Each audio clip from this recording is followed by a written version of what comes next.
വയനാട്ടിലെ റിസോർട്ടുകളും ഹോട്ടലുകളും വ്യാപാര സ്ഥാപനങ്ങളും കേന്ദ്രീകരിച്ചും നാട്ടുകാരെയും ആദിവാസികളെയും ഭീഷണിപ്പെടുത്തിയും മാവോയിസ്റ്റുകൾ കുറെ നാളായി പണവും ആഹാര സാധനങ്ങളും മറ്റും കൈവശപ്പെടുത്തുന്നത് പതിവാണെങ്കിലും ഇവരെ പിടികൂടാൻ പോലീസിന് ഇതുവരെ കഴിഞ്ഞിട്ടില്ല. പലപ്പോഴും ചുണ്ടിനും കപ്പിനുമിടയിൽ നഷ്ടപ്പെട്ട അവസരം ഇക്കുറി തണ്ടർബോൾട്ടിന് മുതലാക്കാനായത് അവരുടെ പൂർണ്ണമായ നേട്ടമെന്ന് പറയുന്നതിലുപരി മാവോയിസ്റ്റുകൾക്ക് അവസാന നിമിഷം സംഭവിച്ച മണ്ടത്തരമാണ്. റിസോർട്ടിലെത്തിയ 10 സംഘം പണമാണ് ആവശ്യപ്പെട്ടത്. ജീവനക്കാർ പിരിവ് നടത്തിയെങ്കിലും മാവോയിസ്റ്റുകൾ ആവശ്യപ്പെട്ട പണം തികഞ്ഞില്ല. അതോടെ അവർ കൊല്ലുമെന്ന് ഭീഷണിപ്പെടുത്തി. ഇതിനെ തുടർന്ന് ജീവനക്കാർ ATM-ൽ നിന്നും പണം എടുത്തിട്ട് വരാമെന്ന് പറഞ്ഞു. ആദ്യം വഴങ്ങിയില്ലെങ്കിലും പിന്നീട് സമ്മതിച്ച ശേഷം അവർ ഒരു ജീവനക്കാരനെ പുറത്തേക്ക് വിട്ടു. അയാൾക്കൊപ്പം എസ്കോർട്ടായി ആരും പോയില്ല. അതോടെയാണ് പണി പാളിയത്. പുറത്തിറങ്ങിയ റിസോർട്ട് ജീവനക്കാരൻ ആരോ വഴി പോലീസിനെ വിവരം അറിയിക്കുകയായിരുന്നു.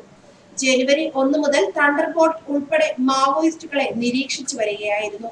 ഓപ്പറേഷൻ അനാക്കൊണ്ട എന്നായിരുന്നു അതിന്റെ പേരിട്ടിരുന്നത്. റിസോർട്ടിൽ മാവോയിസ്റ്റുകളുണ്ടെന്ന രഹസ്യ വിവരം ലഭിച്ച ഉടൻ പോലീസ് സ്ഥലത്ത് എത്തുകയായിരുന്നു. ഇവരെ കണ്ട് രക്ഷപ്പെടാൻ ശ്രമിച്ച മാവോയിസ്റ്റുകൾ ആദ്യം വെടിയുതിർത്തെന്നാണ് പോലീസും റിസോർട്ട് ജീവനക്കാരും പറയുന്നത്. പോലീസ് തിരിച്ചു വെടിയുതിർത്തപ്പോഴാണ് CP ജലീൽ മരിച്ചത്.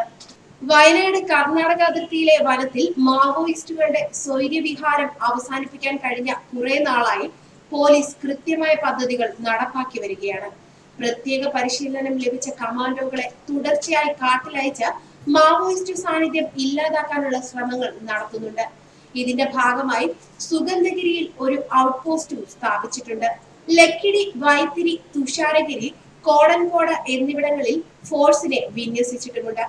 എലിയും പൂച്ചയും കളി പോലുള്ള തന്ത്രമാണ് മാവോയിസ്റ്റുകൾ സ്വീകരിച്ചു വരുന്നതെന്ന് പോലീസ് പറയുന്നു.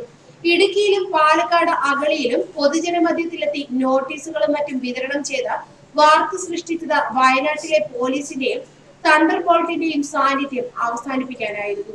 വയനാട്ടിലെ ലക്കിടിയിൽ നിന്ന് നിലമ്പൂർ നാടുകാണി ചുരം വഴി തമിഴ്നാട്ടിലെ ഊട്ടിയിലേക്ക് മാവോയിസ്റ്റുകൾ കടന്നതായി പോലീസ് പറയുന്നു. അതിനാൽ തമിഴ്നാട് പോലീസിന് വിവരം കൈമാറിയിട്ടുണ്ടെന്നും പോലീസ് പറഞ്ഞു.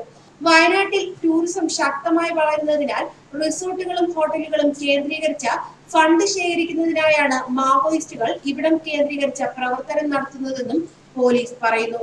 ടൂറിസം വളരുന്നത് കൊണ്ട് നഷ്ടം സംഭവിക്കുന്ന ആദിവാസികൾ ഉൾപ്പെടെയുള്ള ചില പ്രദേശവാസികളുടെ പിന്തുണയും മാവോയിസ്റ്റുകൾക്കുണ്ട്.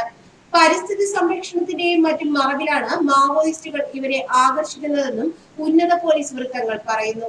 ന്യൂസ് ഡെസ്ക് മലയാളി വാർത്ത.